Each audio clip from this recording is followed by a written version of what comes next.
5వ అధ్యాయం లైట్స్ వద్దు 15 నుండి 17 వచనాల వరకు చదువుకుందాం. నాతో కలిపి మీరు కూడా చదవండి. ఎఫెసీ పత్రిక 5వ అధ్యాయము 15, 16, 17 ఈ 3 వచనాలు మనం చదువుకుందాం. దినములు చెడ్డవి గనుక మీరు సమయమును పోనీయక సద్వినియోగము చేసుకొనుచు అజ్ఞానుల వలె కాక జ్ఞానుల వలె నడుచుకొనున్నట్లు జాగ్రత్తగా చూచుకొనిడి. ఇందు నిమిత్తము మీరు అవివేకులు కాక ప్రభు యొక్క చిత్తమేమిటో గ్రహించుకొనుడి. చిన్న ప్రార్థన చేద్దాం. పరిశుద్ధుడైన తండ్రి, నమ్మదగిన దేవ, మీ పాదాలకి స్తోత్రాలు, వందనాలు. మీ ఏర్పాటు ఎంత గొప్పదో మేము జ్ఞాపకం చేసుకున్నాం. జగత్తు పునాది వేయబడక మునిపే మీరు మమ్మల్ని ఏర్పరచుకున్నారు. సర్వజ్ఞానివి. అంతేకాదు, ప్రకటనలలో మేము జ్ఞాపకం చేసుకున్నట్టు కాలములు భయంకరంగా కఠినంగా ఉండగా మేము మీకు మరింత దగ్గరగా జీవించాలని హెచ్చరించబడ్డాం. పాటలో జీవించు వారిక తమ కొరకు కాక ప్రభు కొరకు జీవించాలని, సంఘక్షేమం కోసం పనిచేయాలని, ఆత్మల రక్షణ కోసం ప్రయాసపడాలని జ్ఞాపకం చేయబడ్డాం. వందనాలు. మేము మీ సన్నిధిలో గడిపేది ఏది కూడా వృధా కాకుండా, వ్యర్థం కాకుండా చేయమని మమ్మల్ని కృపగల మీ బాహులకు అప్పగిస్తూ మేము చేయబోతున్న ధ్యానాన్ని మా అందరి దీవెన కొరకై ఉపయోగించమని యేసు ప్రభువు ద్వారా వినయంతో వేడుకుంటున్నాము తండ్రి. ఆమేన్. ప్రియులారా, ఈరోజు ఈ వాక్య భాగం ఆధారంగా నేను సమయంతో మన సంబంధం గురించి నేను మీతో పంచుకుంటాను. జాగ్రత్తగా వినండి. ఇది అందరికీ అవసరమే. ఆ రిలేషన్షిప్ టు ద టైం, సమయంతో మన సంబంధం. మరి సమయం అనేది మనలో ప్రతివారు తెలియకుండా ఖర్చు పెట్టేసేది. అది మనం ఖర్చు పెడుతున్నామని ఎవరికి తెలియదు, కానీ అది ఖర్చు అయిపోతూ ఉంటుంది.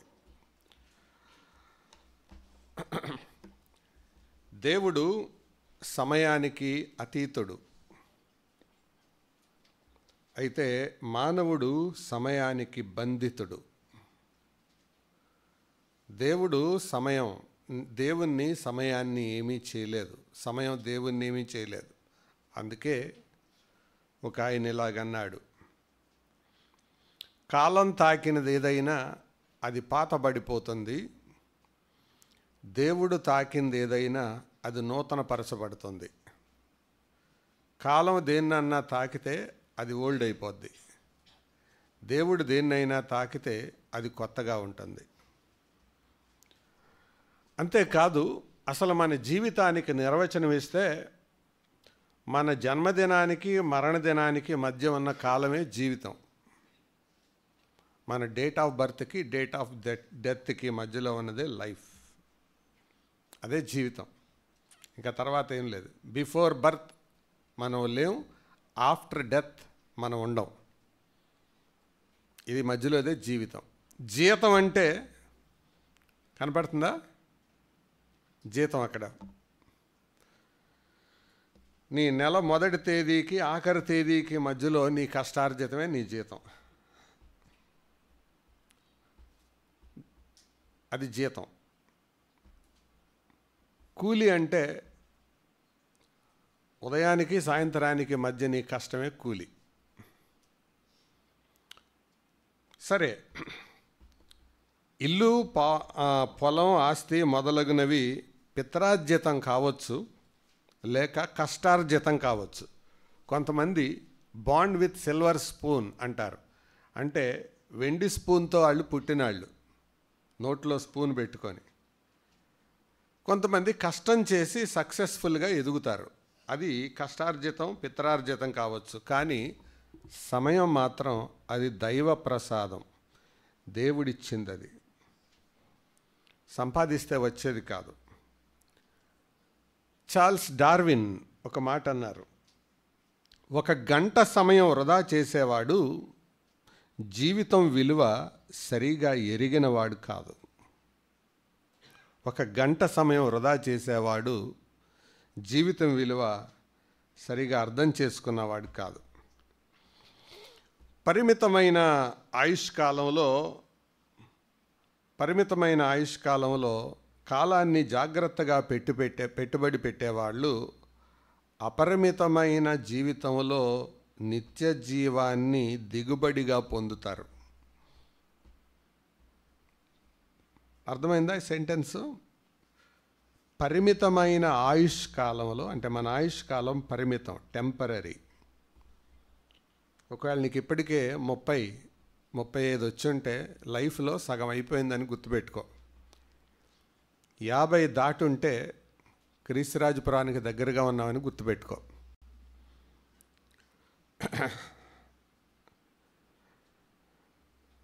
ఇంకంతకంటే తేటగా చెప్పక్కర్లేదు.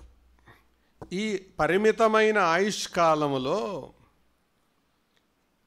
దేవుని కృపను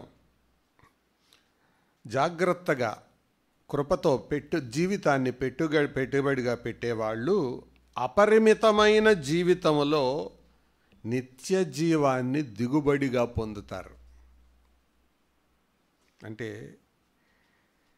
అర్థమైంది? అర్థం చేసుకోవడానికి ప్రయత్నం చేయండి.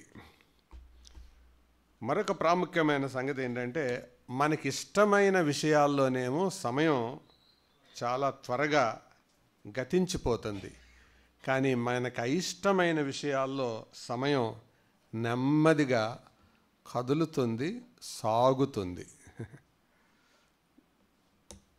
అంటే నీకు సమయం విలువ అర్థం అవ్వట్లేదు, లేకపోతే బోర్ కొడుతుందంటే అర్థం ఏంటంటే ఆ ప్రోగ్రాంలో నువ్వు ఇన్వాల్వ్ అవ్వలేదని అర్థం, అందులో నువ్వు లీనం అవ్వలేదని అర్థం. దేవుడు కానీ, దేవుని సన్నిధి కానీ ఎవరికైతే బోర్ కొడుతుందో వాళ్ళు పరలోకానికి రెడీగా లేరని అర్థం. దేవుడు కానీ, దేవుడి సన్నిధి కానీ ఒక వ్యక్తికి బోరు కొడుతుందంటే అది ఆధ్యాత్మిక జీవితం ప్రమాదంలో ఉన్నట్టు అర్థం. ప్రియులారా, ఇవన్నీ జీవితంలో ఉండే సారాంశం, క్లుప్తంగా సమయం గురించి చెబుతూ ఉన్నాను. బెంజమిన్ ఫ్రాంక్లిన్ అన్నాడు, yesterday was past, tomorrow is future, today is present, that is why it is called gift. నిన్న గతం, రేపు భయం, ఈరోజు మాత్రమే బహుమానం, అందుకే దాన్ని ప్రజెంట్ టెన్స్ అన్నారు. సమయం అత్యంత ప్రాముఖ్యమైనది. నేను ఈరోజు వాక్య ధ్యానాన్ని మీ ముందు పెట్టబోయే ముందు కొన్ని ప్రశ్నలు మీకు వేసి తర్వాత దాని ద్వారా దేవుని వాక్యాన్ని వివరించే ప్రయత్నం చేస్తాను. First, what is time? అసలు సమయం అంటే ఏంటి? రెండవది, what is the importance of time? సమయం యొక్క ప్రాముఖ్యత ఏంటి? మూడవది, వాక్యములో సమయానికి వాడబడిన విభిన్న పదాలేంటి? What are the different terms used for time? నాలుగవది, who know the value of time? సమయం విలువ ఎరిగిన వారెవరు? ఐదవది, why did God give us time? దేవుడు మనకు సమయాన్ని ఎందుకు ఇచ్చాడు? ఈ 5 విషయాలు చెప్తాను, సమయాన్ని బట్టి 6వ విషయం చెప్తాను. మొదటిది, వాట్ ఈజ్ టైం? సమయం అంటే ఏంటి? సమయం అంటే ఏంటో మీకు స్లైడ్లో కనపడుతుందా? చూడండి, చదవండి మీరే. ఒక పని, ప్రక్రియ, స్థితిని కొలుచు కాల వ్యవధిని సమయం అని అంటారు. ఇంగ్లీష్లోది తెలుగులోకి తర్జుమా చేశాను. అది డిక్షనరీ మీనింగ్, ఇది నా మీనింగ్ కాదు. తర్వాత ఈ సమయానికి వాడే రకరకాల పర్యాయ పదాలు: విరామము, సందర్భము, యుగము, జీవితకాలము, ఋతువు, టెంపో, రిథం, అవకాశం, ఇవన్నీ సమయానికి ఆయా సందర్భాల్లో మనం వాడుతుంటాం. ఇవన్నీ టైంకి సంబంధించినవి. ఇవన్నీ కూడా సమయంతో కొలవబడేవి. తర్వాత రెండవది ఏం చెప్తానన్నాను? సమయం యొక్క ప్రాముఖ్యత. అవి కూడా మీ ముందు ఉన్నాయి కదా, చదవండి. ఒకరి సాఫల్యతను అతని విజయాలతో కొలవచ్చు, ఆస్తిని అతని ధనంతో కొలవచ్చు, ఒకరి జ్ఞానాన్ని అతని డిగ్రీలతో లేదా చదువుతో కొలవచ్చు, ఒకళ్ళ గొప్పతనాన్ని అతని అధికారంతో కొలవచ్చు. కానీ జీవితాన్ని మాత్రం సంవత్సరాలతో, దినాలతోనే కొలుస్తారు. అవునా? అందుకనే నేను అడిగే ప్రశ్నల్లో ఒక ప్రశ్న, కొత్త వాళ్ళు హౌ ఓల్డ్ ఆర్ యూ అంటారు, హౌ యంగ్ ఆర్ యూ అనరు. How old are you? ఈ ప్రశ్న ఎవరిని అడుగుతారు? పిల్లలనా, పెద్దవాళ్ళ? అరే చిన్న బిడ్డ పుట్టాళ్లే హౌ యంగ్ ఆర్ యూ అని అందావా? చిన్నపిల్లాడైనా హౌ ఓల్డ్ ఆర్ యూ, లేకపోతే how old is he, how old is she. పుట్టగానే ఓల్డ్ అనే పదం మనిషికి అంటకట్టబడేసింది. ఎందుకంటే ఇందాకే చెప్పానుగా, కాలం తాకింది ఏదైనా అది పాతబడిపోతుంది. మనం కొత్త బట్టలు కొంటాం, వేసుకున్న రోజే కొత్త బట్టలు, రెండో రోజు అవి పాత బట్టలు, ఒక 5 ఏళ్ళ తర్వాత మసి బట్టలు. జీవితం ఏదో ఒక దినాన అయిపోతుంది. ప్రియులారా, ఇది తర్వాత time is the only currency you can never earn back, so spend it wisely. సమయం అనేది నీవు మరలా తిరిగి సంపాదించుకోలేని కరెన్సీ, డబ్బు. అందుకే జాగ్రత్తగా ఖర్చు పెట్టు. కాలం మన మీదుగా ఎగిరిపోతుంది, కానీ దాని భయాలను మన పైన మిగిల్చి వెళ్తుంది. దాని భయాలను, దాని నీడలను. కాలం వెళ్ళిపోతుంది, కానీ ఆ కాలంలో ఏర్పడిన భయాలు, నీడలు మిగిలిపోతాయి. అంతేకాదు, సమయం ఉచితమే, దానికి విలువ కట్టలేం, దాన్ని నువ్వు శాసించలేవు, కానీ ఉపయోగించవచ్చు. నీ చేతిలో పెట్టుకోలేవు, కానీ ఖర్చు పెట్టవచ్చు. ఒకవేళ పోగొట్టుకుంటే మాత్రం మరలా సంపాదించుకోలేవు. తర్వాత నీవు పనిచేసే 8 గంటలే నువ్వెవరో తెలియజేస్తుంది. ఇది లాస్ట్ స్లైడ్ ఒకసారి పెట్టు.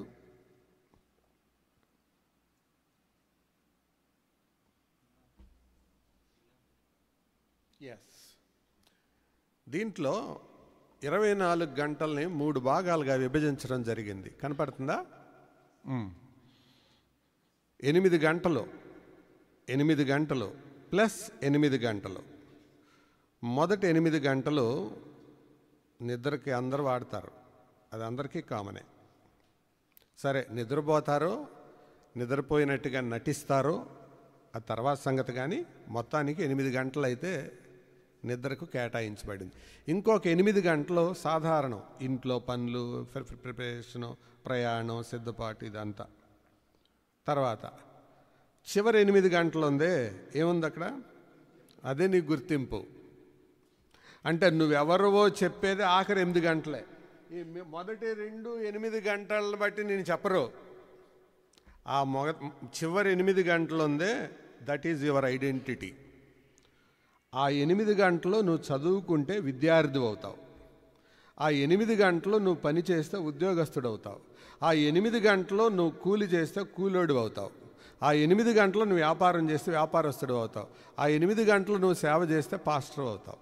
ఆ 8 గంటలే, మిగతా అన్నీ కామనే. అలా చూస్తున్నారేంటి? పొరపాటు చెప్పానా?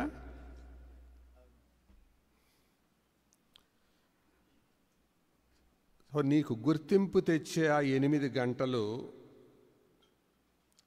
అవి ఆ మిగతా 16 గంటల మీద నువ్వు వేసుకునే ప్రణాళిక మీద ఆధారపడి ఉంటుంది. అక్కడ నువ్వు విఫలమైతే ఆ 8 గంటలు నీకు అయిష్టంగా గడపాలి నీ జీవితం అంతా. ఒకటవబోయి ఒకటవుతావు.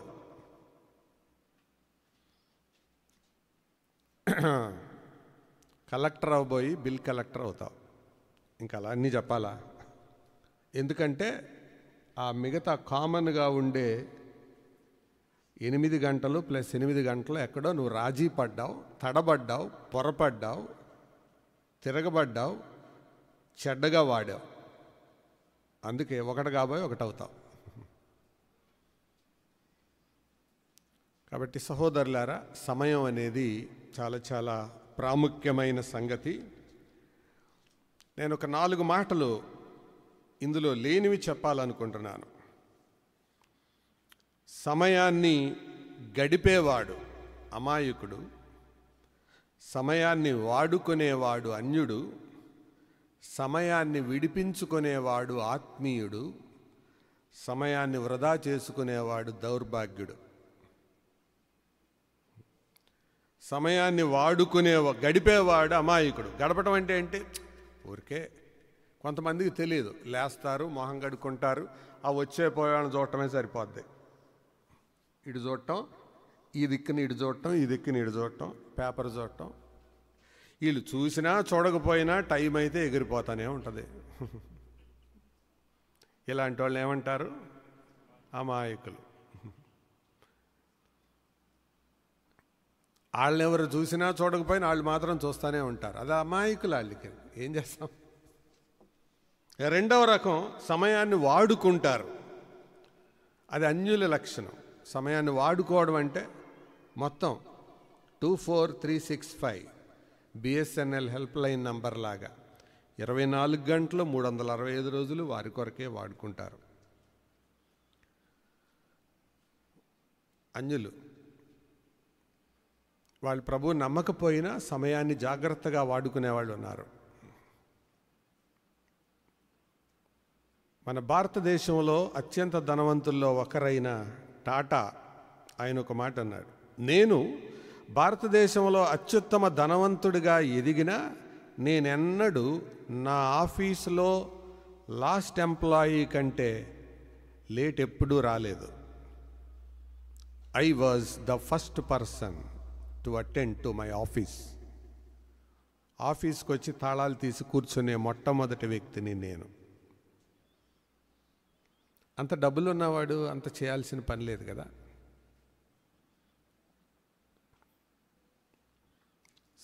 సరైన విద్యార్హతలు లేకపోయినా ప్రపంచాన్నే శాసించే స్థాయికి ఎదిగిన ఇలాన్ మస్క్, ఆయన ఒక ఫేమస్ థియరీని టైం విషయంలో కనుక్కున్నాడు.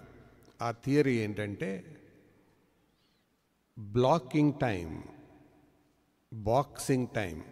బ్లాకింగ్ అంటే టైంని బ్లాక్ చేయడం అని కాదు, సమయాన్ని బ్లాకులుగా విడగొట్టడం.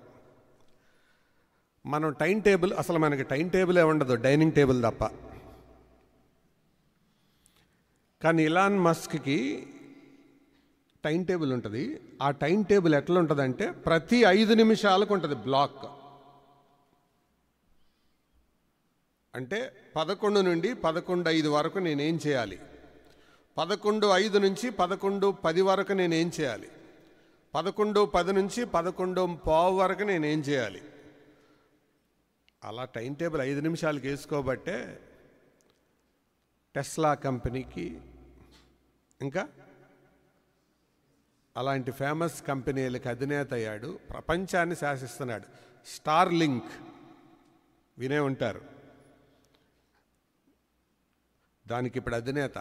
అది కనుక వస్తే ఈ మొత్తం తుడుచుకుపోవటమే నెట్లో, ఇంటర్నెట్లో. నేరుగా శాటిలైట్తో ఉంటుంది అన్నమాట కనెక్షన్. ఏంటిది అది అని అంటే సమయాన్ని వాడుకుంటున్నాడు అతను. వాడుకుంటున్నాడు. అతను మనకులాంటోడే, అదే మానవాతీతుడు కాదు కదా. సమయాన్ని వాడుకుంటున్నాడు. ప్రియులారా, అది అన్యుడు.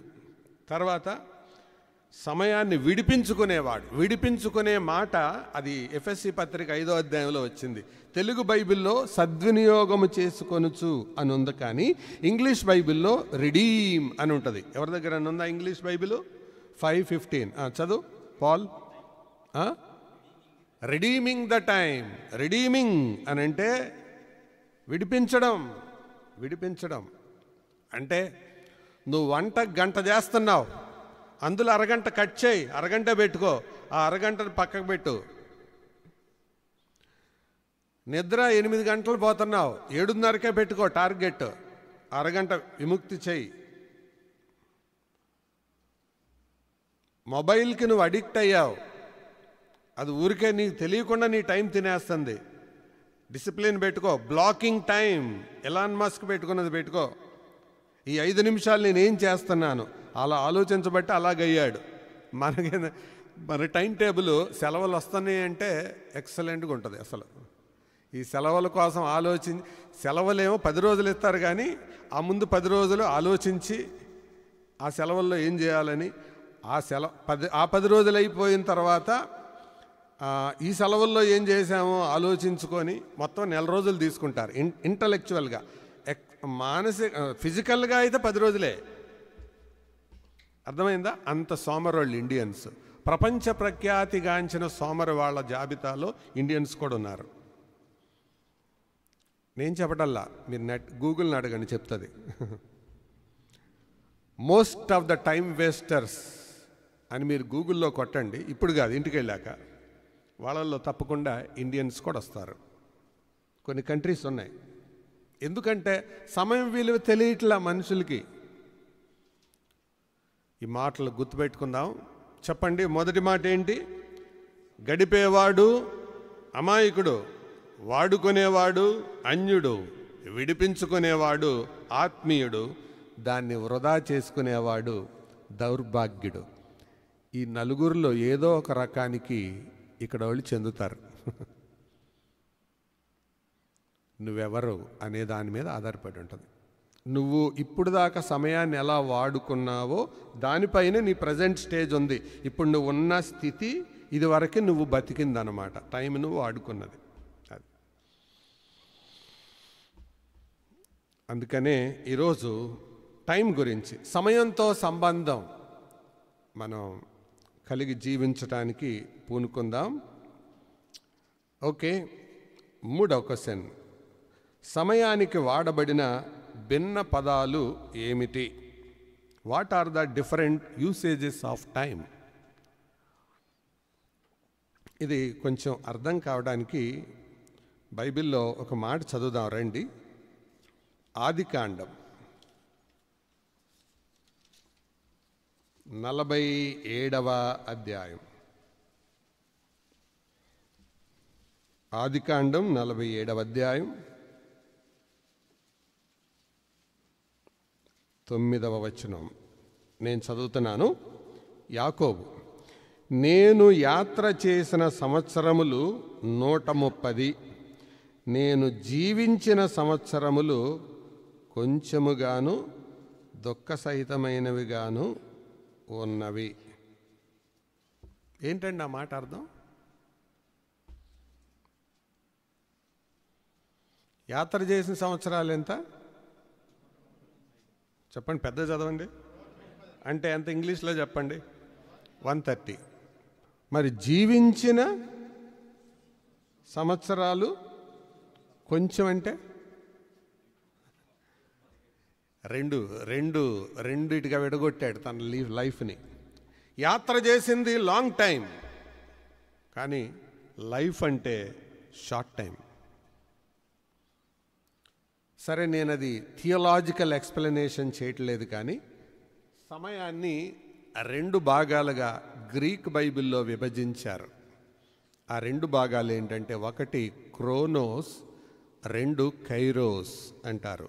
క్రోమోస్ అంటే అర్థం కాల వ్యవధిని నిర్వచించేది. కైరోస్ అంటే అర్థం కాల నాణ్యతను నిర్వచించేది. అంటే నీకు ఎన్ని సంవత్సరాలు అని చెప్పేది క్రోమోస్. దాంట్లో నువ్వు ఎంతకాలం అర్థవంతంగా జీవించావు అని చెప్పేది కెయిరోస్.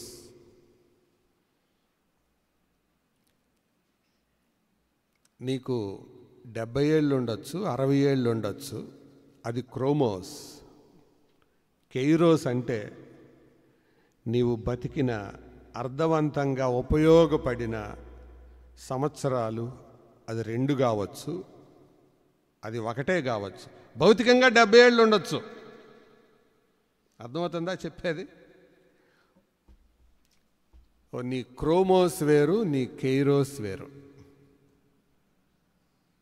ఇప్పుడు చెప్పండి, ఇక్కడ ఉన్న మిమ్మల్ని అందరికీ మనందరం అడుగుదాం. నీ క్రోమోస్ ఎంత?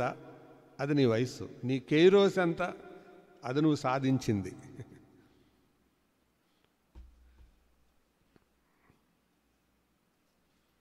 ప్రియులారా, ఆయన పేరు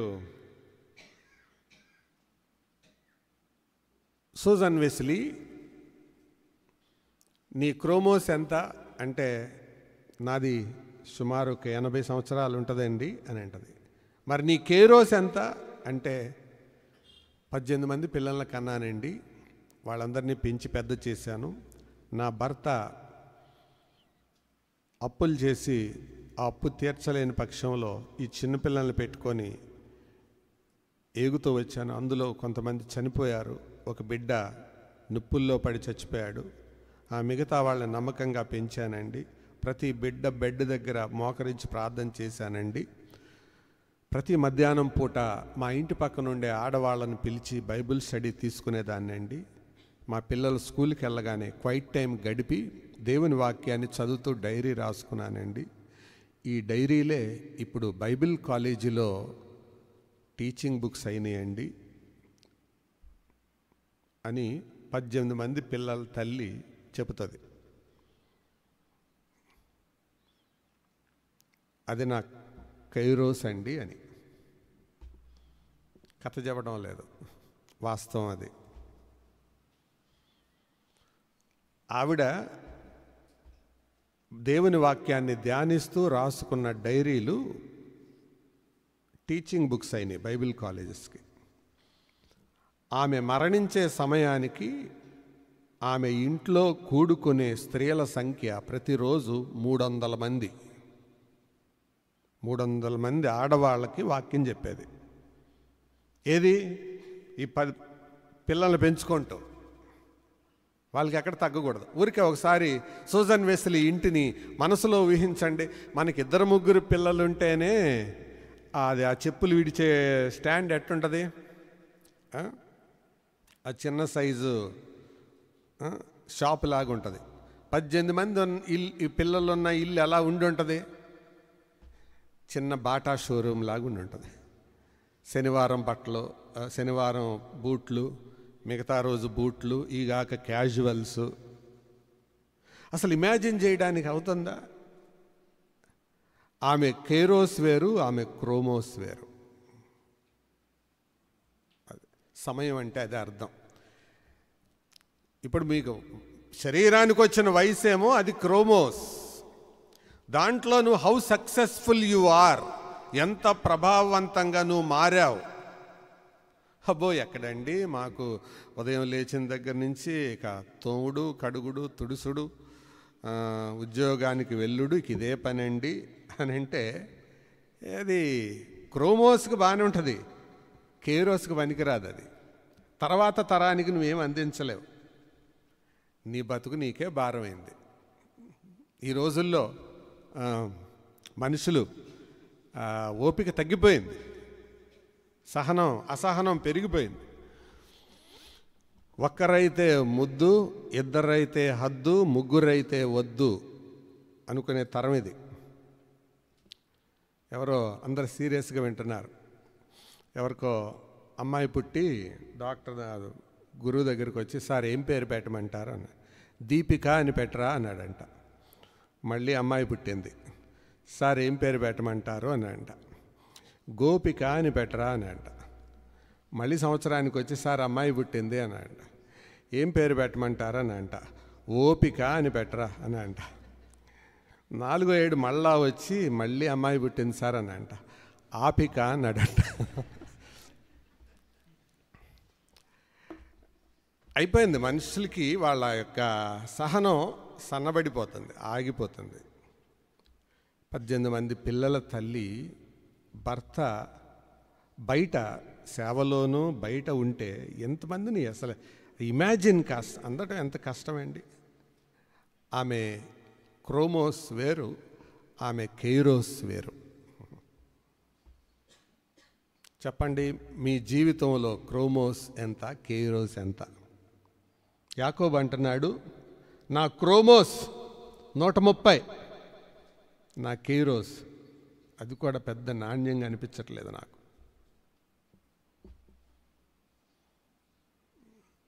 ప్రియులారా, అది సమయానికి వాడబడింది. నెక్స్ట్, సమయం విలువ ఎరిగిన వారెవరు?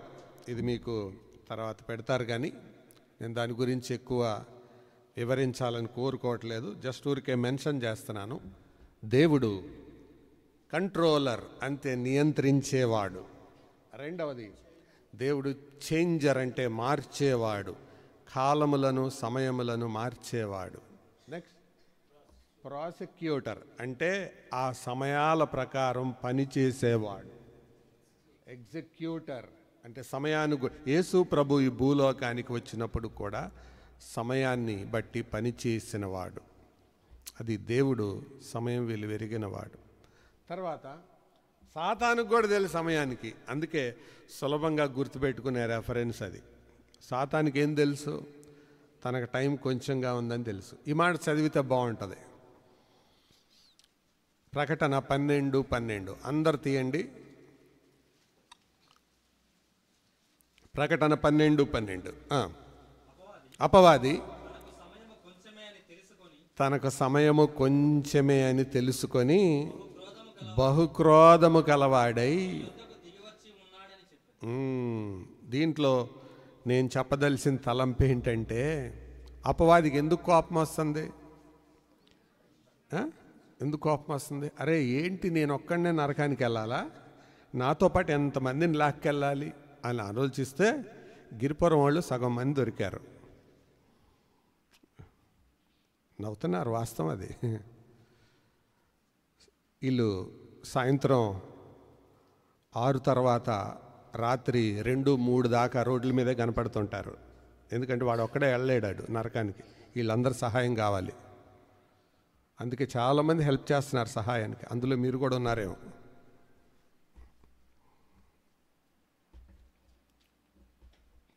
నా తలంపు ఏంటంటే, నరకంలో కాలేవాడికే టైం విలువ తెలిస్తే పరలోకానికి వెళ్ళేవాడికి ఎంత తెలియాలండి?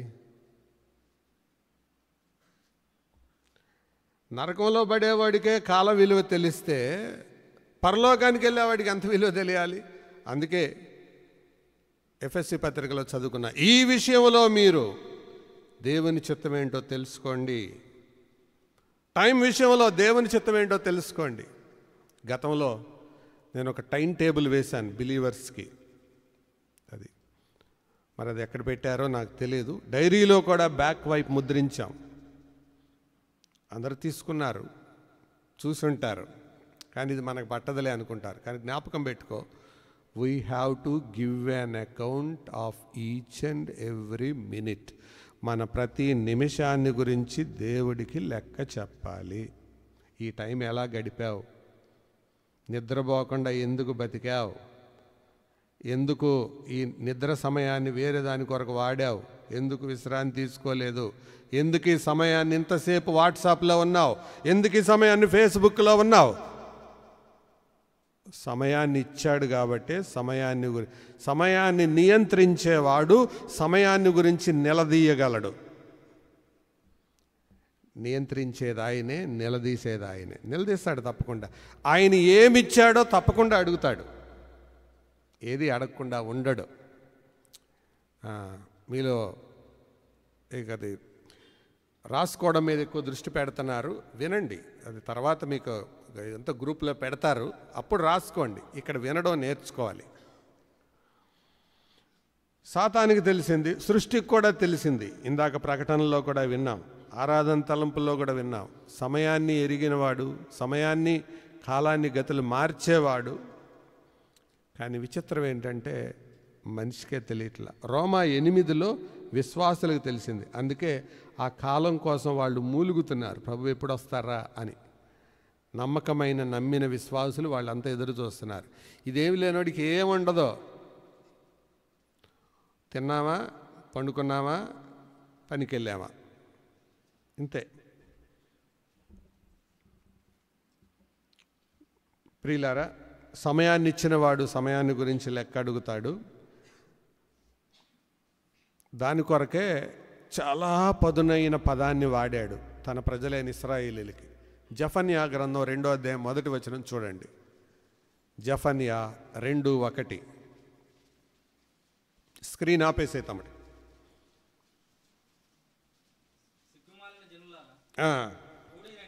సిగ్గుమాలిన జనులారా.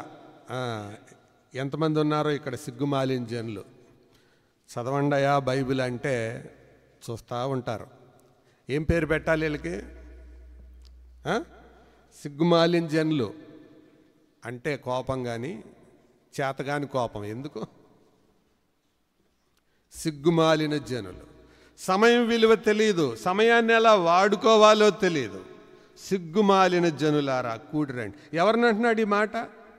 అన్యుల్ని కాదు, ఇశ్రాయేలీయుల్ని అనేది ఎవరు? దేవుడు. సిగ్గుమాలిన జనులారా, సమయం విలువ ఎరగని వాడిని దేవుడిచ్చే బిరుదేంటి? సిగ్గుమాలినోడా, సిగ్గుమాలిందానా. If you don't know the value of time, ఇంగ్లీష్లో ఏముంది ఆ పదం? Shameful nation. సిగ్గులేని జనాంగమా, సిగ్గులేని జాతి అంటున్నాడు దేవుడు. ఇప్పుడు చెప్పండి, సమయం విలువ ఎరగని వాళ్ళకి దేవుడు ఇచ్చిన బిరుదేంటి? సిగ్గుమాలినోడు. అందుకనే వజ్రగిరి జోసెఫ్ గారు దైవ సేవకుడు పాట రాశారు. కాల విలువ నీకు తెలియకపోయిన కష్టాల పాలయ్యెదవు. కాల విలువ నీకు తెలియకపోయిన కష్టాల పాలయ్యెదవు. కాల విలువ నీకు అర్థం కాకపోతే కష్టాల పాలవుతావు. Know the value of time. సమయం విలువ తెలుసుకో. సమయానికి పరిమితి కానీ అపరిమితమైన దేవుడు భూలోకానికి వచ్చి కూడా టైం టేబుల్ ఫాలో అయ్యాడు. అయ్యా ద్రాక్షారసం అయిపోయింది అంటే మామ్, అక్కడ అమ్మ అని ఉంటుంది, అక్కడ అమ్మ అని ఉంటుంది, కానీ ఇంగ్లీష్లో ఉమెన్ అని ఉంటుంది. అమ్మగారు అని బయట వాళ్ళని పిలిచినట్టు పిలిచాడు మరియమ్మని. నా టైం ఇంకా రాలేదు. I have my time table, I know my time. నాకు సమయం తెలుసమ్మా, ఏ టైంలో చేయాలో.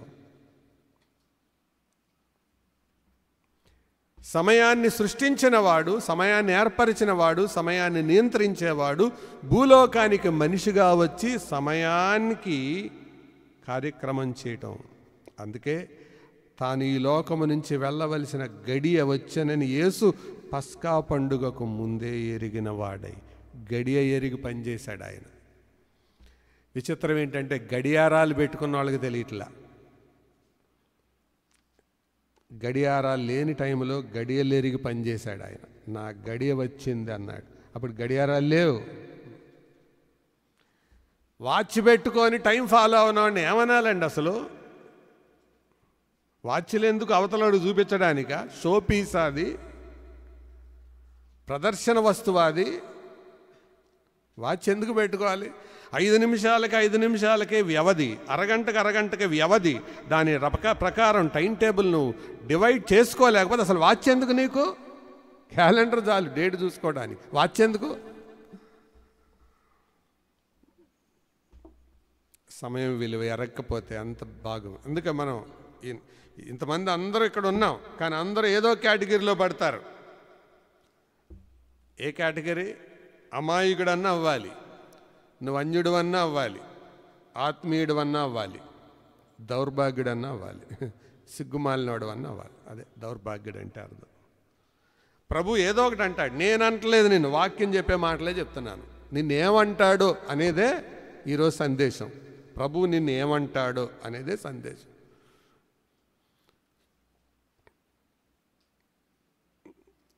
ప్రభు కొరకు మనం ఈ లోకంలో జీవిస్తూ ఉండగా సమయాన్ని వాడుకుందాం. రైట్. 5వది, దేవుడు మనకు సమయాన్ని ఎందుకు ఇచ్చాడు? Why did God give us time? ఇది కొంచెం ప్రతి వారు చూద్దాం రండి. మొట్టమొదటిగా ఎందుకు ఇచ్చాడు అనే దానికి సద్వినియోగం చేసుకోవడానికి అని రాసుకోండి. ఎఫెసీ పత్రిక 5వ అధ్యాయం 15వ వచనం, కొలస్సీ పత్రిక 4వ అధ్యాయం 5వ వచనం, 2 వచనాల్లో కూడా రాయబడిన మాట అదే, సద్వినియోగం చేసుకోండి అని.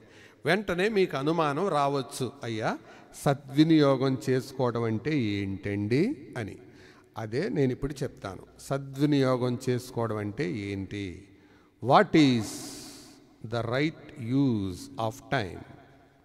సమయాన్ని సద్వినియోగం చేసుకోవడం అంటే ఏంటి? నంబర్ 1, దేవుడు టైం ఎందుకు ఇచ్చాడు? ప్రకటన గ్రంథం 2వ అధ్యాయం 21వ వచనం. ప్రకటన 2:21 చదవండి. మారు మనసు పొందుటకు నేను దానికి సమయమిచ్చితిని గాని అన్నాడు. మారు మనసు. దేవుడు టైం ఎందుకు ఇచ్చాడు మనుషులకి? ఇక్కడ మారు మనసు పొందినోళ్ళు ఎంతమంది, పొందనోళ్ళు ఎంతమంది? చెయ్యెత్తమంటలేదు, మీ మనసుకు తెలుసు. నువ్వు మారు మనసు పొందలేదా? ఇక్కడ మారు మనసు 2 రకాలు. విశ్వాసుల మారు మనసు వేరు, అవిశ్వాసుల మారు మనసు వేరు. ప్రకటన గ్రంథం 2-3 అధ్యాయాల్లో చెప్పిన మారు మనసు విశ్వాసుల మారు మనసు.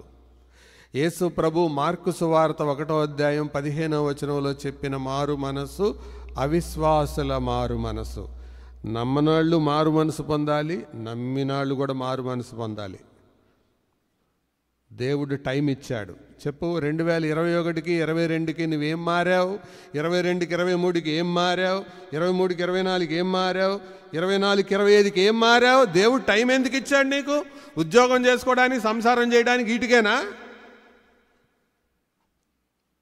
నీలో వచ్చిన మారు మనసు ఏంటి? God gave us time to repent. మారు మనసు పొందడానికి ఇచ్చాడు. 24లో ఎలాగ బతికావు, 25లో కూడా అలా బతుకుతున్నావు. ఎందుకు ఇచ్చినట్టు టైం నీకు? తీసేయి ప్రభువా అంటే చార్లీ కిర్క్ లాగా వెళ్ళిపోవచ్చు.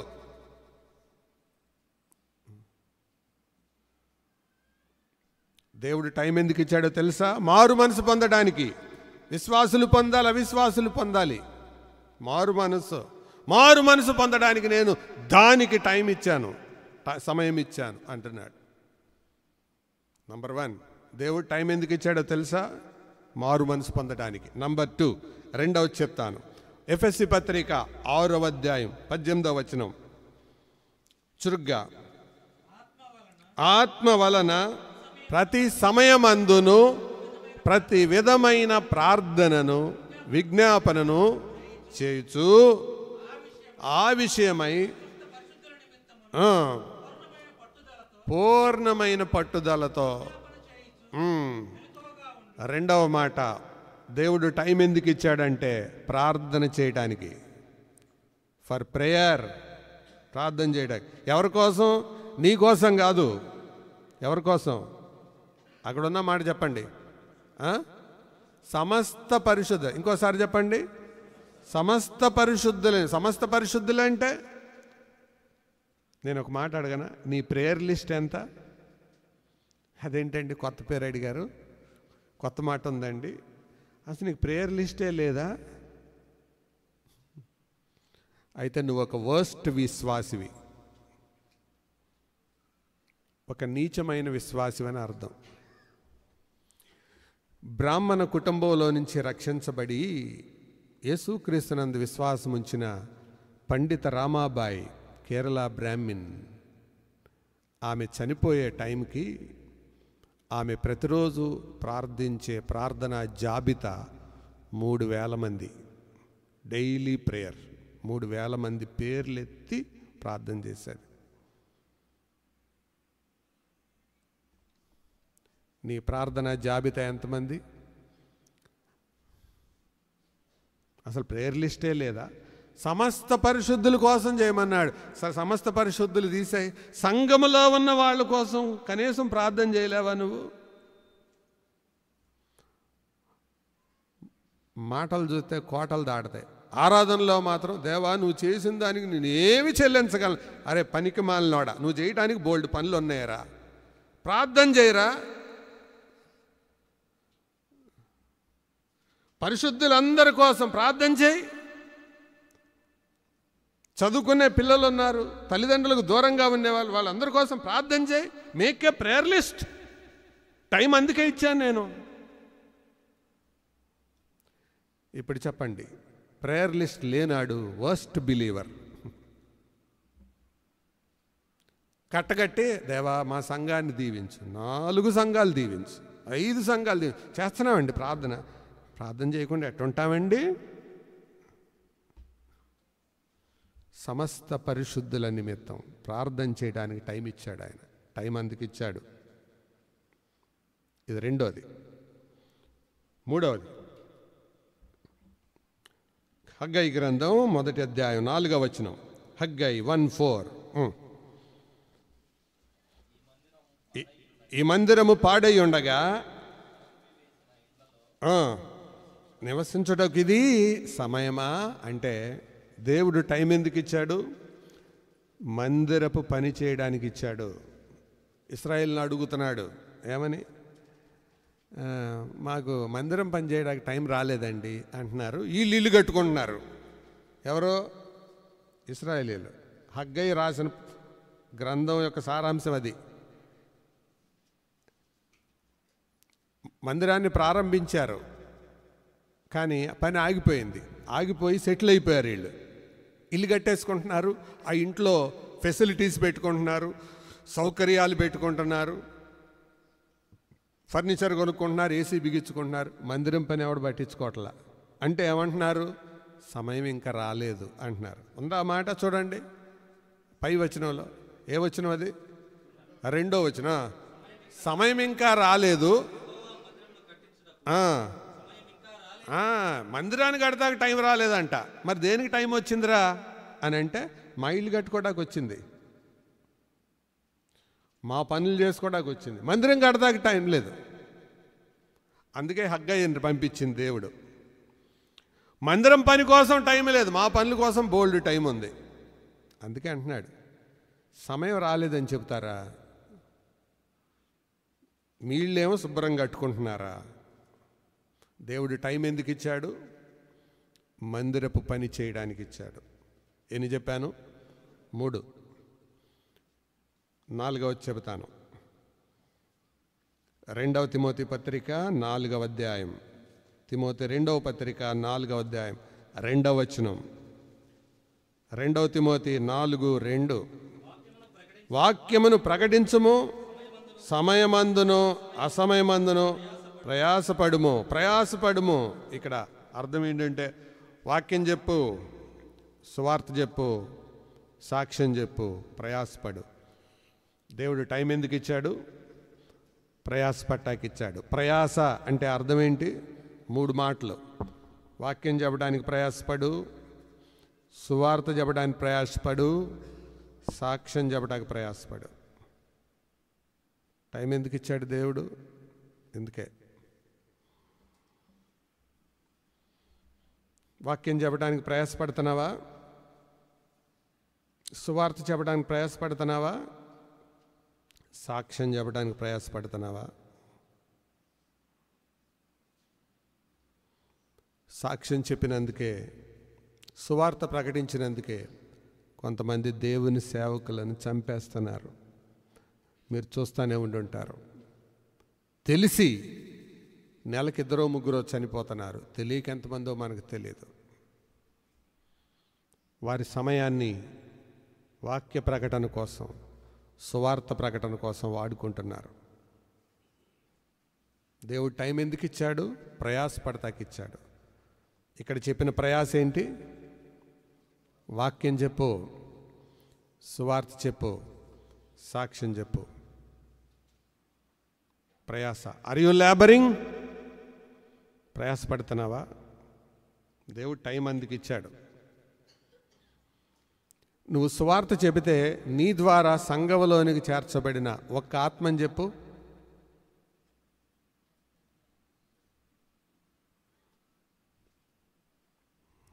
దేవుడు టైం అందుకు ఇచ్చాడు. ఇది 4వది. 5వది చెబుతాను. గలతీ పత్రిక 6వ అధ్యాయం 10వ వచనం. దానికి సపోర్ట్గా తిమోతి 2వ పత్రిక 3:16 కూడా రాసుకోండి, చదవద్దు, చదవండి. కాబట్టి మనకు సమయము దొరికిన కొలది అందరి ఎడలను విశేషముగా విశ్వాస గృహమునకు చేరిన వారి ఎడలను ఏం చేద్దాం? మేలు. దేవుడు టైం ఎందుకు ఇచ్చాడు? మేలు చేయడానికి. టు డూ గుడ్, మేలు చేయడానికి ఇచ్చాడు. సంఘంలో విధవరాండ్లు ఉన్నారు, దూరంగా తల్లిదండ్రులకు బ్రతుకుతున్న పిల్లలు, యవనస్తులు ఉన్నారు. ఎప్పుడైనా బాబు ఏ ఊరి నుంచి వచ్చావు, ఏం చదువుకుంటున్నావు, మీ నాన్న ఏం చేస్తారు, మీరు ఎక్కడుంటారు, ఎలాగుంటుంది, హాస్టల్లో ఫుడ్ ఎలా ఉంటుందని ఎప్పుడైనా అడిగారండి? విధవరాండ్లు ఉన్నారు. మీ అమ్మా నాన్న మిమ్మల్ని ఎలా చూస్తున్నారు, మీ పిల్లలు మిమ్మల్ని ఎలా చూస్తున్నారు, ఆరోగ్యం ఎలా ఉంటుందని అడిగారా? దేవుడు టైం ఎందుకు ఇచ్చాడు? మేలు చేయడానికి ఇచ్చాడు. ఇదేం ఉండదు. మహా అయితే మీరు చేసేది ఏంటో తెలుసా? మీకు నచ్చిన వాళ్ళని మీ చుట్టాలను బలకరించుకొని వందనాలు, బాగున్నారా, ఈ వారం ఎక్కడికి వెళ్ళావు, ఏం చీర కొన్నావు, ఏం పాలపేక కొన్నావు, ఏం బట్టలు కొన్నావు, ఏం భోజనం తిన్నావు, రాత్రి ఏం కూర.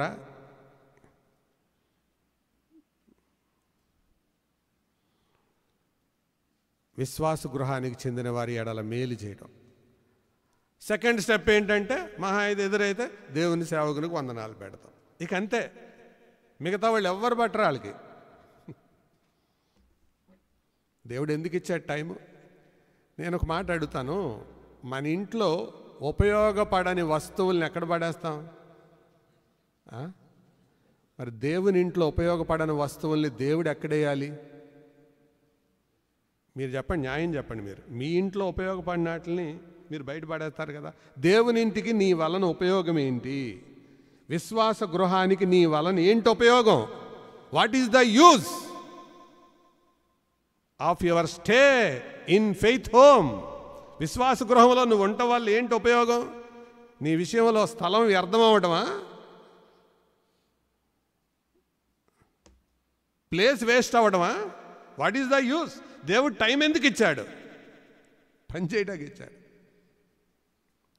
ఈ సాఫ్ట్వేర్ జాబుల్లో పని లేని వాళ్ళకి కూర్చోబెట్టి దానికి ఏదో పేరు పెట్టారండి. నాకు చెప్పండి, అది సాఫ్ట్వేర్ బెంచా? అవా ఆన్ బెంచ్ అంటే ఏంటి అర్థం? ఆఫ్ బెంచా? బెంచ్ అంటారండి. అంటే పనే లేదు, అడు కూర్చో అంటే అర్థం ఏంటి? ఇండైరెక్ట్గా నీకేం పని లేదు. బెంచ్లో ఉన్న వాళ్ళకి జీతం ఇస్తారో లేదో నాకు తెలీదు. ఇస్తారు, తర్వాత చూసేమంటారు, వేరే ఉద్యోగం చూసుకో అంటారు. ఎందుకు? అక్కడ పని లేదు కాబట్టి. దేవుని సంఘములో పనిలేని విశ్వాసి కొరివిలాగా తయారవుతాడు. ఏం పని లేనోడు కొరివిలాగా ఉంటాడు అనమాట. ఎందుకంటే పని ఏమి ఉండదు, వేరే వాళ్ళని కెలగటం ఉంటుంది పని. మీరు గమనించండి, ఎక్కడైనా ఏ పని చెయ్యనాడు చేసే పని ఏంటంటే ఇతరులను విమర్శించడం. విమర్శిస్తున్నాడంటే దాని గురించి ఎంత ప్లాన్ చేసుకొని ఉండాలి, ఎంత ఆలోచించాలి. అరే మేలు చేయండి రా బాబు అంటే తేలుగుట్టినట్టు కొడుతుంటారు. మేలు బ్యాచ్ ఎక్కువ, తేలు బ్యాచ్ ఎక్కువ. నువ్వే బ్యాచ్లో ఉన్నావు? సమయం దేవుడు అందుకు ఇచ్చాడు, మేలు చేయడం కొరకు ఇచ్చాడు. విశ్వాస గృహానికి చెందిన వారందరి ఎడల మేలు చేయి, దాని కొరకు ఇచ్చాడు టైము. చెప్పు, ఈ వారంలో నువ్వేం మేలు చేసావు? సంఘానికి ఏం మేలు చేసావు? మందిర పనిలో పాల్గొన్నావా? పరిచర్యలో పాల్గొన్నావా? ఎవరికన్నా సువార్త చెప్పావా? ఎవరైనా మందిరాన్ని నడిపించావా? ఎవరికైనా ఫోన్ చేసి ఆరోగ్యం ఎలా ఉందండి అని అడిగావా? లేదా దేవుని సన్నిధిలో ప్రార్థన చేసావా? అందరూ ఒకటే చేయాలని చెప్పడం లేదు, ఏదో పని చేయాలి కదా. ఏం చేసినట్టు? దేవుడు నీకు టైం ఎందుకు ఇచ్చినట్టు? నిన్ను కూడా బెంచ్లో కూర్చోబెట్టాలా మరి దేవుడు? అందుకు ఇచ్చాడు దేవుడు టైం. ఎన్ని చెప్పాను నేను? 5. ఆ రోజు చెబుతాను రండి. హెబ్రీ పత్రిక 3వ అధ్యాయం, హీబ్రూస్ 3:15, హెబ్రీ 3:15.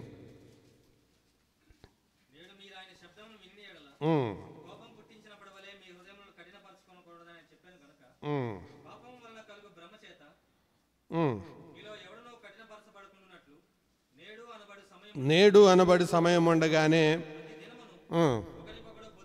ఒకరికొకడు బుద్ధి చెప్పుకొనుచు. దేవుడు టైం ఎందుకు ఇచ్చాడు? చెప్పండి, పెద్దగా చెప్పండి. బుద్ధి చెప్పడానికి. అందరు నా వైపు చూడండి. బుద్ధి ఎవరు చెప్పగలరు? బుద్ధి ఉన్నవాడు చెప్పగలరు. ఇంగ్లీష్ ఎవరు చెప్పగలరు? ఇంగ్లీష్ ఉన్నవాడు చెప్పగలరు. కాబట్టి నువ్వు బుద్ధి చెప్పలేకపోతున్నావంటే 2 విషయాలు. 1, నీ దగ్గర సబ్జెక్ట్ అన్నా లేదు. 2, నీ దగ్గర ధైర్యం అన్నా లేదు. సబ్జెక్ట్ లేకపోతే నేర్చుకోవాలి, ధైర్యం లేకపోతే తెచ్చుకోవాలి, అంతే. సబ్జెక్ట్ లేనోడు బుద్ధి చెప్పలేడు, ధైర్యం లేనోడు బుద్ధి చెప్పలేడు. అమ్మో, ఎందుకు ఆయనకు బుద్ధి చెబితే ఎందుకు, అదే దాని మీద రాయి వేసినట్టే అని. రాయేస్తే పడు, వాక్యం చెప్తుంది బుద్ధి చెప్పమని. సేఫ్ గేమ్ ఆడదాం అనుకుంటున్నావా?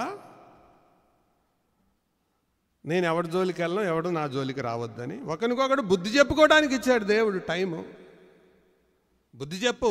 ఏంటి బ్రదర్ మీ ప్రవర్తన ఏంటి డిఫరెంట్గా ఉంటుంది, ఏంటి మీ తేడాగా ఉంటున్నారు ఏంటి? అందరికీ దేవుని సేవకులు వీళ్ళే బుద్ధి చెప్పాలా? నీ పని ఏంటి మరి? ఎందుకులేండి, మాకు పెద్దోళ్ళు కదండి.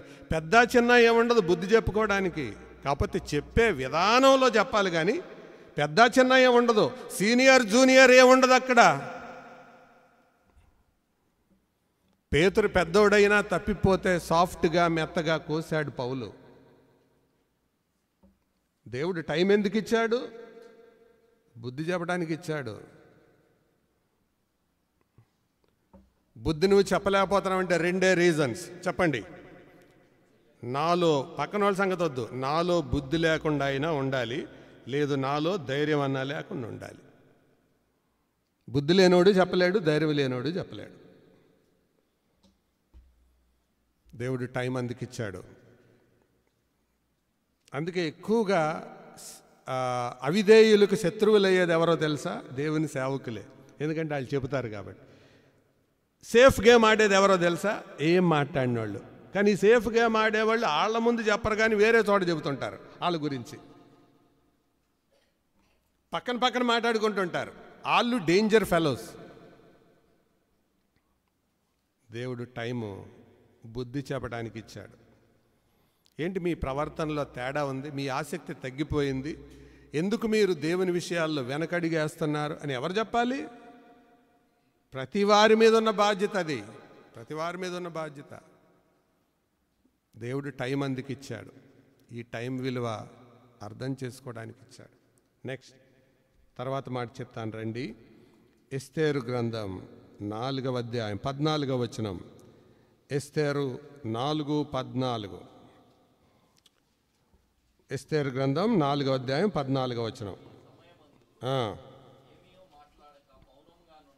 మౌనంగా ఉన్న ఎడల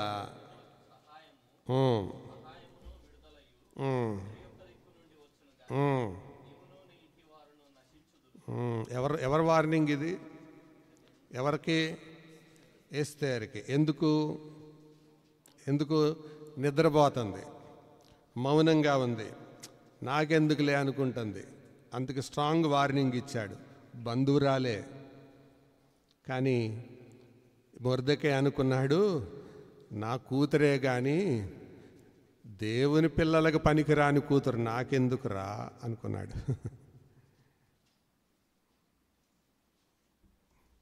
దేవుని పిల్లలకు ఉపయోగపడని కూతురు నాకెందుకురా? పెంచింది అతనే, పోషించింది అతనే, కేర్ టేకర్ అతనే, జాగ్రత్త తీసుకుంది అతనే. కానీ ఈ కూతురు నాకెందుకు? మా మా మా అబ్బాయి మా అమ్మాయి రాణి. ఎక్కడ రాణి? మహారాణి. వస్తిపోతే ఏం దొరికింది? ఏమనుకుంటున్నా? మీకు ఏదైనా కావాలంటే చెప్పండి. ఈ టైపు కాదు మొర్దెకాయ్. దేవుని ప్రజలు నష్టంలో ఉన్నారు, నువ్వేంటి నిద్రపోతున్నావు? అర్థం అవట్లేదా నీకు? ఆ మాట కూడా గమనించారా? నువ్వు మౌనంగా ఉంటే యూదులకు విడుదల మరొక దిక్కు నుంచి వస్తుంది, నీవు నీ తండ్రి ఇంటోరు నాశనం అవుతారు, జాగ్రత్త. What a stern warning. నాశనం అవుతావు, జాగ్రత్త చెప్తున్నారా? అంటే దీంట్లో మనం నేర్చుకునే పాఠం ఏంటంటే, దారి తప్పిన వాడు, దారి తప్పింది నీ బంధువైన వాక్యపక్షంగా, దేవుని ప్రజల పక్షంగా నిర్మోహమాటంగా మాట్లాడటం నేర్చుకోవాలి. దేవుడు టైము దానికిచ్చాడు, అందుకిచ్చాడు. That is why God gave us time. నీకు రాజ్యం ఎందుకు వచ్చిందో తెలుసా? రాణిగా ఎందుకు చేశాడు తెలుసా? ఆయన ప్రజల పక్షంగా స్పందించడానికి. అట్లా నోట్లో నిమ్మకాయ పెట్టుకొని కూర్చున్నావు? మాట్లాడు, స్పీక్ అవుట్. ఒకవేళ భయం వేసి బాబాయ్ నేను మాట్లాడిన అంటావా? దేవుడు మౌనంగా ఉండడు. యూదులకు సహాయం వేరొక దిక్కు నుండి వస్తుంది, నువ్వు నాశనం అవుతావు, నీ తండ్రి ఇంటి వాళ్ళు కూడా పోతారు. టైం అందుకిచ్చాడు. చెప్పండి, 7 విషయాలు చెప్పాను. సమయం ఎందుకు ఇచ్చాడు? బేస్ ఏంటి? సద్వినియోగం చేసుకోవడానికి. సద్వినియోగం అంటే ఏంటి? 1 మారు మనసు పొందడానికి, 2వది ప్రార్థన చేయడానికి. ఎవరి కోసం? పరిశుద్ధ సమస్త, ఆ మాట నేర్చుకోవాలి, సమస్త పరిశుద్ధుల కోసం. 3వది దేవుని మందిరపు పని చేయడానికి. 4వది ప్రయాసపడడానికి. ప్రయాసలో 3: వాక్యం చెప్పడానికి ప్రయాస, సువార్త చెప్పడానికి ప్రయాస, సాక్ష్యం ఇవ్వడానికి ప్రయాస. తర్వాత మేలు చేయడానికి. ఎవరికి? అందరికీ చేయాలి, విశేషంగా విశ్వాస గృహానికి చెందిన వారికి చేయాలి. 6వది బుద్ధి లేని వాళ్ళకు బుద్ధి చెప్పడానికి ఇచ్చాడు. బుద్ధి మనం చెప్పలేకపోవడానికి 2 కారణాలు: మన దగ్గర సబ్జెక్ట్ లేకపోతే, మన దగ్గర కరేజ్ లేకపోతే చెప్పలేము. 7వది దేవుని ప్రజల పక్షంగా స్పందించటానికి, to respond on behalf of God's people. అందుకే దేవుడు టైం ఇచ్చాడు. Are you using best use of time? ప్రియులారా, ఈ సమయంలో విలియం కేరీ తను సమయాన్ని ఎలా వాడుకున్నాడో, చెప్పులు కుట్టుకునే ఆయన భారతదేశానికి వచ్చి భారతీయ భాషలు నేర్చుకొని 40 భారతీయ భాషలలోనికి బైబిల్ అనువదించాడు. 40 Indian languages. మనకి మన భాషలో, తెలుగు భాషలో, మదర్ టంగులో బైబిల్ చదవటానికే కుదరట్లా. 40 భారతీయ భాషలు నేర్చుకున్నాడు. ఎలాగ నేర్చుకున్నాడు? టైం టేబుల్ చదివితే పొద్దున్నే లేచేవాడంట. ఆ ప్రెస్లో ప్రింట్ అయిన ఒక పేపర్ని ప్రూఫ్ చేసేవాడు. టీ తాగుతూ ప్రూఫ్ చూసేవాడు. చూసిన తర్వాత సాంస్క్రిట్ లెక్చరర్ వచ్చేవాడంట. సాంస్క్రిట్ నేర్చుకునేవాడు. ఆ తర్వాత ఆ లెసన్ రాసి ఆయనకు అప్పగించి మళ్ళా హిందీ బైబిల్ చూసేవాడు.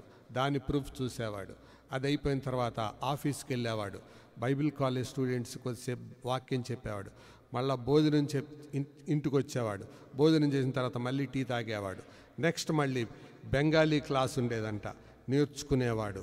ఒక పక్క నేర్చుకోవటం, ఇంకో పక్క రాయడం, ఓ పక్క నేర్చుకోవడం, ఇంకో పక్క రాయడం.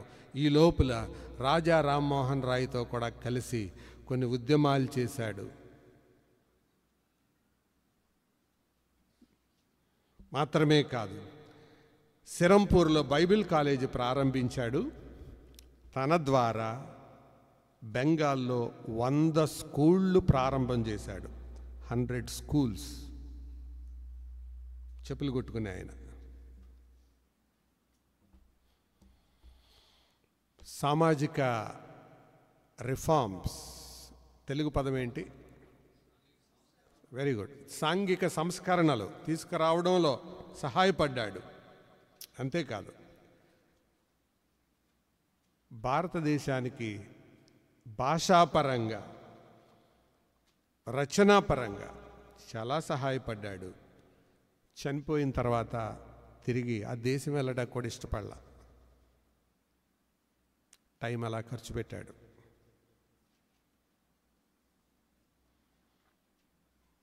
How do you use time? నీ సమయాన్ని ఎలా వాడుకుంటున్నావు? సమయాన్ని ఇచ్చిన దేవుడు తప్పకుండా అడుగుతాడు. అందుకే ఒక ఆయన ఇలాగన్నాడు, 1 సంవత్సరం విలువ తెలియాలంటే పరీక్ష తప్పిన విద్యార్థిని అడుగు. 1 నెల విలువ తెలియాలంటే ముందుగా జన్మనిచ్చిన తల్లిని అడుగు. 1 గంట విలువ తెలియాలంటే చాలాసేపటి నుంచి ఎదురు చూస్తున్న ప్రేమికులను అడుగు. 1 నిమిషం విలువ తెలియాలంటే బస్సు కానీ ట్రైన్ కానీ కోల్పోయిన వ్యక్తిని అడుగు. 1 సెకండ్ విలువ తెలియాలంటే అప్పుడే యాక్సిడెంట్ తప్పించుకున్న మనిషిని అడుగు. 1 నానో సెకండ్ విలువ తెలియాలంటే, మిల్లీ సెకండ్ లేదా నానో సెకండ్ విలువ తెలియాలంటే ఒలింపిక్స్లో సిల్వర్ మెడల్ పొందిన వ్యక్తిని అడుగు. సిల్వర్ మెడల్ అంటే రజిత పథకం. బంగారు పథకానికి రజిత పథకానికి ఫ్రాక్షన్ ఆఫ్ సెకండే తేడా ఉంటుంది. జీవితం విలువ తెలియాలంటే నరకంలో, పాతాళంలో యాతన పడుతున్న ధనవంతుణ్ణి అడుగు. జీవితం విలువ ఏంటో చెబుతాడు. సమయం విలువ అర్థమైందా? సమయాన్ని జాగ్రత్తగా వాడుకుందామా?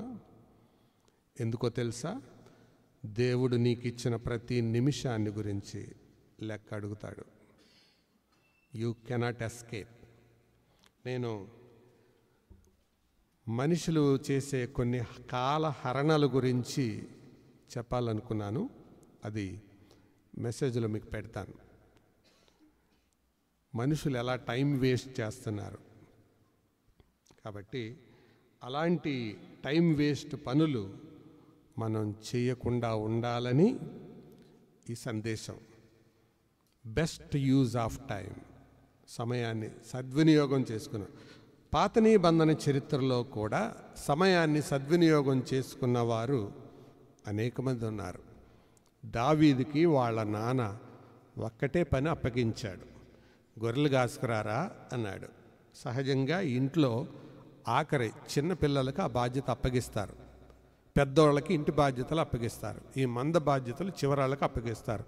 దావీదు కడసరివాడి కాబట్టి అతనికి అప్పగించాడు. గొర్రెలు కాస్తూ ఉన్నాడు.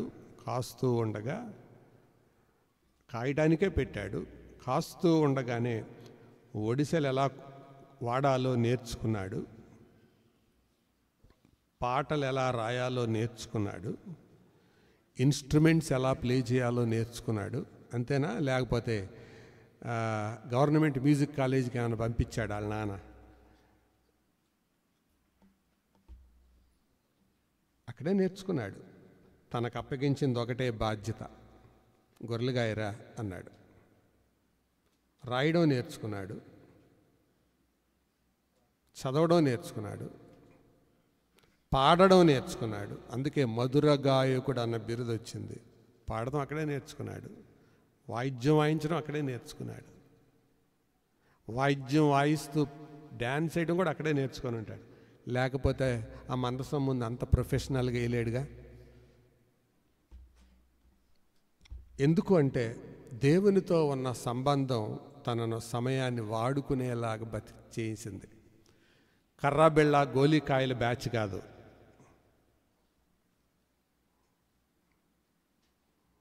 అందుకని బైబిల్లోకి ఎక్కాడు. దేవుడు దావీదును చూసి అన్నాడు, ఇతడు నా హృదయానుసారుడు. సమయాన్ని వాడుకొని వాడు దేవుని హృదయానుసారుడిగా ఉండలేడు. అందుకే వాడండి. ఒక ఆయన ఇలాగన్నాడు, if God is impartial in any matter that is exactly in time. ఎందుకో తెలుసా? అమెరికా ప్రెసిడెంట్ డొనాల్డ్ ట్రంప్కి రోజుకి 24 గంటలే. భారతదేశంలో రోడ్డు పక్కన కాలువ తీసేవాడికి కూడా రోజుకి 24 గంటలే. God is impartial. America president అయినందువల్ల ఆయనకు 36 ఇవ్వలేదు, ఈ కాలువ తీసేవాడని 18 ఇవ్వలేదు, 24 ఇచ్చాడు. సమయాన్ని ఎలా వాడతావు అనేది ఆధారపడి ఉంటుంది. That decides your destiny. మరలా చెప్తాను, అల్ప జీవితంలో నీ జీవితాన్ని దేవుని భయముతో, దేవుడు నీ పైన పెట్టిన బాధ్యతతో పెట్టుబడిగా పెడితే నిత్య జీవం అనే పంట కోస్తావు.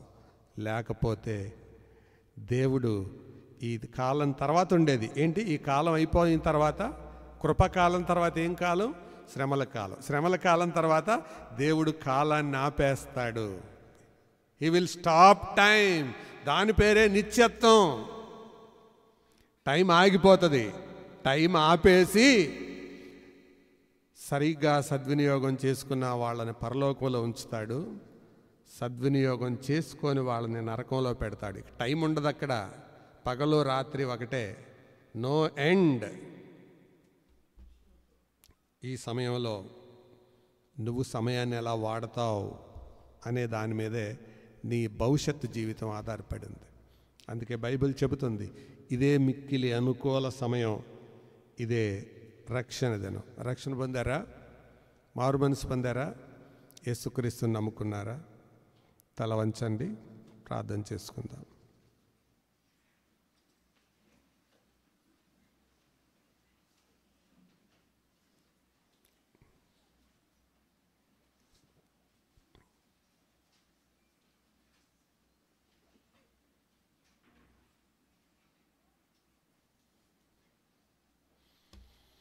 ప్రార్థన చేద్దాం.